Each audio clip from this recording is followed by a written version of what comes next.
espesyal na selebrasyon para sa 21st wedding anniversary ni na Kuya Alan at Mayor Lani. Pero hindi lang ito simpleng date.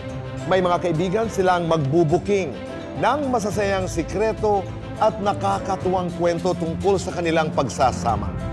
Alamin sa isang kwentuhang puno ng tawa, kilig at love lessons. Tatlong mag-asawa na mahigit 40 at 50 years ng kasal ang ating makakakwentuhan.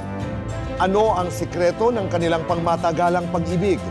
Paano nila nalagpasan ang mga pagsubok sa kanilang relasyon? Mga magkarelasyon naman na matagal nang nagsasama, pero kailan lang ikinasal? Ano ang nagtulak sa tatlong mag-asawang ito na gawing opisyal sa batas ang kanilang pag-iibigan? Tunghayan ang kanilang mga kwento ng pagmamahal na walang expiration date. Isang espesyal na panayam kasama ang celebrity-engaged couple na sina Kim Molina at Gerald Napoles. Ano ang kanilang love story?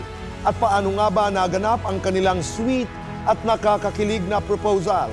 Malalaman yan sa Aba, Ask Boy Abunda.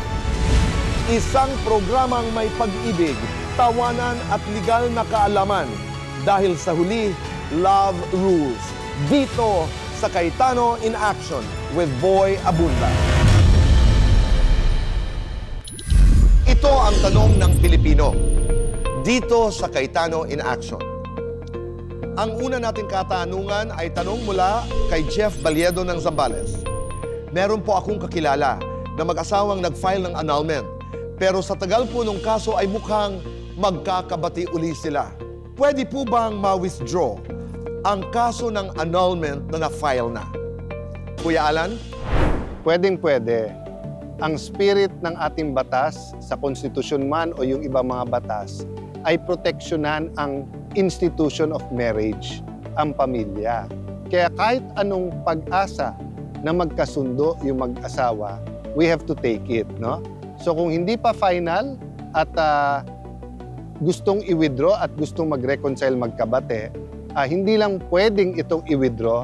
Actually po, marami pong circumstance na ginagawa talaga ang nasa korte, mga kaibigan ng mga nag-file ng kaso or even po yung solgen para kung masesave ang marriage, mas mabuti po talaga ito. Ang tanong namang ito ay mula kay Pia Sioson ng Cainta Rizal.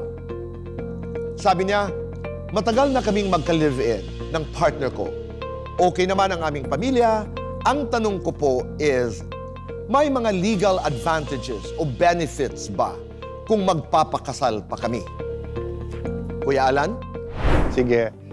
Kung mamarapatin mo, sasagutin ko yan. Sa spiritual na batas, talagang may blessing pagkakasal, di ba? Dahil ang kasal is between kayong mag-asawa at ang Panginoon, no? At ang gusto ng Panginoon, siyempre, ay yung kasal. Ngayon, sa batas naman ng tao, marami din itong benefits from yung mana, sa status ng mga anak, sa property regime ng mag-asawa, sa maraming bansa, pati po yung sa tax consequences or pagiging beneficiary, let's say sa SSS o sa insurance, malaking bagay na kasal po ang na legal na kasal ang isang couple. So yes, maraming advantages. Kung kayo po ay may mga katanungang legal, i-post nyo lamang po sa ating mga social media pages. O di kaya i-video nyo po ang inyong mga sarili habang kayo nagtatanong at isend po sa atin.